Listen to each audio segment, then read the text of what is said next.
Okay, we're going to shoot from the hip. Hi,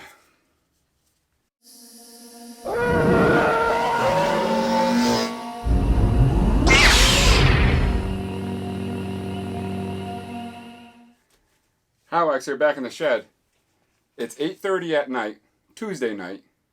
I'm eating spaghetti, and there's a knock on my basement door, and this guy shows up. So, I was under the impression we were going to do a Zoom call tonight, but Starkiller drove all the way out here. That was not my impression. Yeah. He drove all the way out here to show me something. So, let's show everybody. So, there's been a lot of talk lately on the RPF about when am I going to get the Obi Wan Kenobi Episode 1 sabers. And to all the people that have signed up and make it happen, that is happening.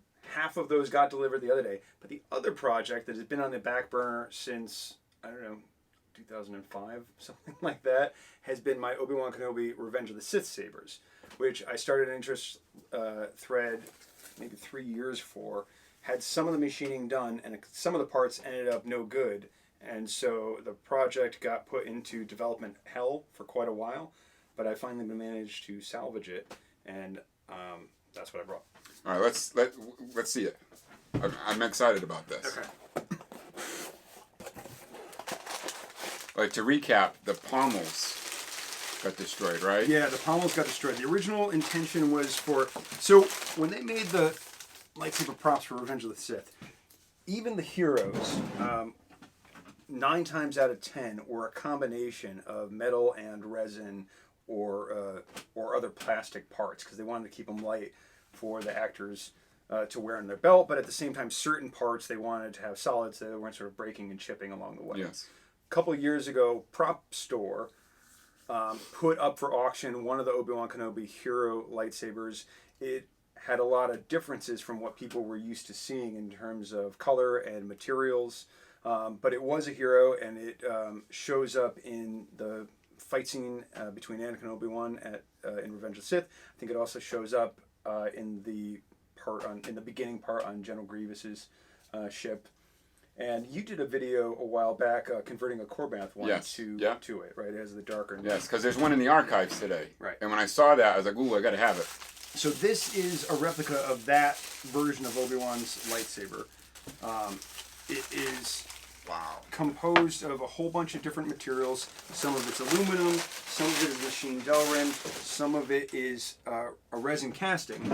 And what I wanted to do with this one is, I have a couple parts that were original production pieces that I wanted to recast and have those parts added into this replica. Originally I wanted to do the pommel, but the pommels got destroyed.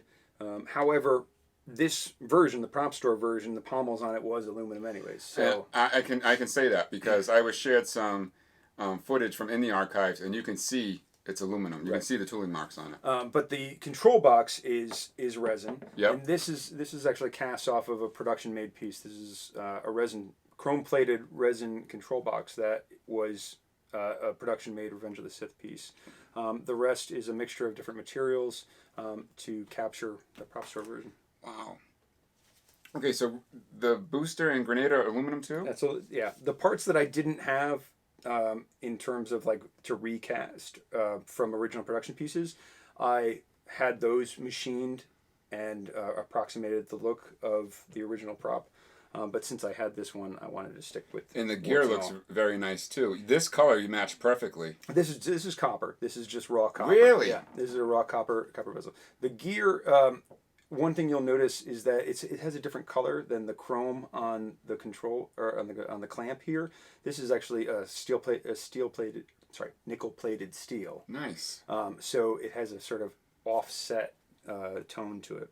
And now the threaded rod sticks out of the emitter a little bit, and that's the one that you can see like when Anakin and Obi Wan are fighting. That's the one that floats up like Obi Wan pulls it to him. Yeah, Brian of the MOM crew has found some close-up shots of that fight scene, and he believes that this version shows up in that scene. The threaded rod is consistent through all of the Obi Wan heroes, but sometimes it sticks out a little bit more than others. But even the heroes that you'll see on display from Lucasfilm in like the Magic of Myth or what was it, Imagining the Galaxy or whatever their exhibitions are. Inside you'll see a threaded rod running through because that's what they were all assembled onto. The pommel is beautiful because it's got so many different angles on it. They match that perfectly. So one thing is when the Master Replicas made theirs, right? Their pommels are chrome-plated brass, and they had them machined out of brass, and then they had them polished and plated. But in doing so, some of the angles became rounded off. Exactly. And so if people were basing the replicas on the MR, they might not notice that there are a couple of different angles that should be in the pommel cube geometry, but they don't see it because they're basing off the Master Replicas. Because I owned an original production made pommel, was able to sort of incorporate some of those angles that weren't there on some other replicas. It's wicked nice, man. And what is the clamp card? That's brass. That's brass, and then Delrin on the inside. And actually, because this is a resin cast piece, it has a little bit of wonkiness in it. So I had to individually fit every one of these Delrin pieces. God. That's what was a pain in the butt to put together, because I wanted to individually fit it so that I wasn't damaging the production used piece with like my machined parts. But the one in the archive is all wonky now too. Mm-hmm. Now the clamp section, that looks chrome. This is chrome plated aluminum. Wow. And then the cover tack that was machined. Yep, that's machined out of Delrin. The grenade looks really sharp, man. You've been working on this a long time. I remember us video chatting, and you were in the attic, opening the boxes with the parts. Yep. Really nice. When are these going to be available? These I'm going to put up on my website AtStarsEnd.com on May the 4th. There's a really limited amount. I have 50 of these, and when they're gone, I'm not going to do any more of this version. Wow. So May the 4th. May the 4th, yep. May the 4th, okay. Yeah, I'm actually finally, every year May the 4th comes around and I plan to have something up for sale, and then I don't get my butt in gear. But I'm actually going to have something on Star Wars Day this year. There's so many deals on May the 4th. I've never bought anything on May the 4th. Well. Not once, So what questions you got about it? I'm trying to think of questions. So when I showed you this earlier, your comment was, well, there's not many of them that are static. And I said, this actually isn't static. You can FX this if you want. So you'll notice that the emitter does not look like you can FX it very well. No. And there's no, right. So what I've done here is I have the whole emitter part screw off. So you got your Starkiller, oh wow. Right. And in here you put your Neopixel connector, right? And it basically is set up to work on a recessed NeoPixel blade. So in the way that Roman's Obi Wan Kenobi episode 4, right, has the recessed emitter where the blade slides over it. Yep. That's what I did here. So this is going to be your emitter for a blade socket. Oh wow. Right? You attach the blade and then you put it in there, and then you screw it on like this in order to get a blade working. Okay. So you put the blade on first, then slide the emitter over it. Yeah. Wow. Now that you say this, I remember years ago you explained this to me over the phone, but I couldn't visualize it until now. Mm-hmm. So that's genius. So if you want to install it, these right here, these two greeblies are hot glued in, so you can easily remove them and use these as switches if you want. Yep. Right, just by chipping away the hot glue. Also, if you wanted to modify the clamp card, right, what you would just do is you would pull up this board.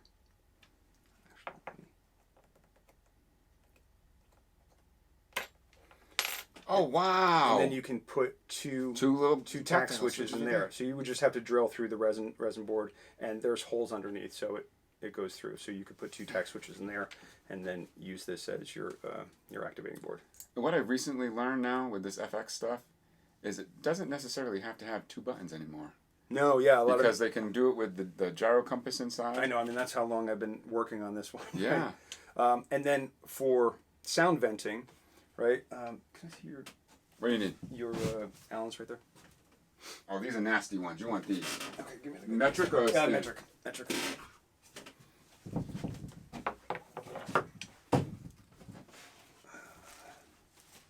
There's stuff going on inside that booster. Yeah. So, what you will do is unscrew this. Right now, I have that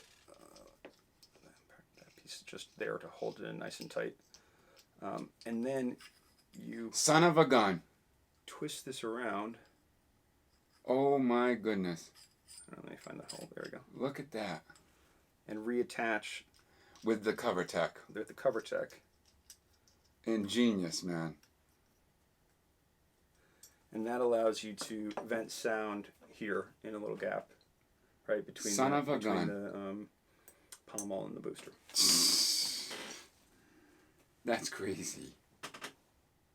That's crazy. So, and you screw it back together. Let's see, did I get that in right? I thought this was a static hilt. Yeah. Well, I was feeling engineering. And it's got lineage parts. Yeah. Don't duel with it. Yeah, don't do it with it. Because every neck on this I hand painted with like a 3-part process, and so if you start banging around and break it, I remember the picture. I'll never forgive any of you.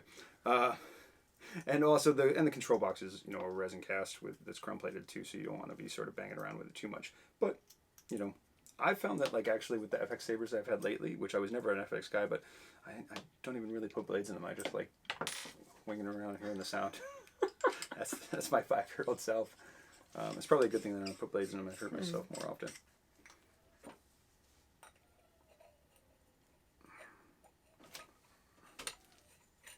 Okay, so this is the FX setup. Wow. That's wicked, man. That is wicked. Wow. So May the 4th. May the 4th. Yep, AtStarsEnd.com. And they better make sure to subscribe here because I'll be giving a 24-hour heads up time window of when you're actually going to put them in the store, when they go live. Yep. 50 of them. That's it. That's it. 50. Do you think of anything else we need to cover? I don't think so. I think we gotta go to bed. Well, I gotta drive home, and then It's got to be 9 o'clock now. yeah, it's gotta be like 9 o'clock now. I couldn't believe it. Like I said, I'm eating dinner, wolfing down spaghetti because I know we're supposed to meet on Zoom in like 10 minutes. And I was like, where the hell is he? I'm standing outside his house.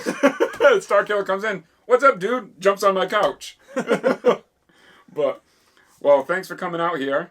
I thought we were going to do Zoom, but this was a real surprise. Right. Real big surprise. Again, make sure you like, subscribe. Head over to AtStarsEnd.com. Sign up for his newsletter. So you don't miss out on this. Only 50 of them. And, lineage, so you don't want to miss out.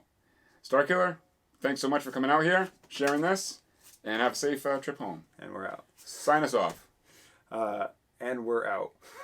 What happened to Starkiller and How It Works Out? I'm exhausted. I drove all the way from Connecticut for this. This is How It Works and Starkiller out. Let's go to bed.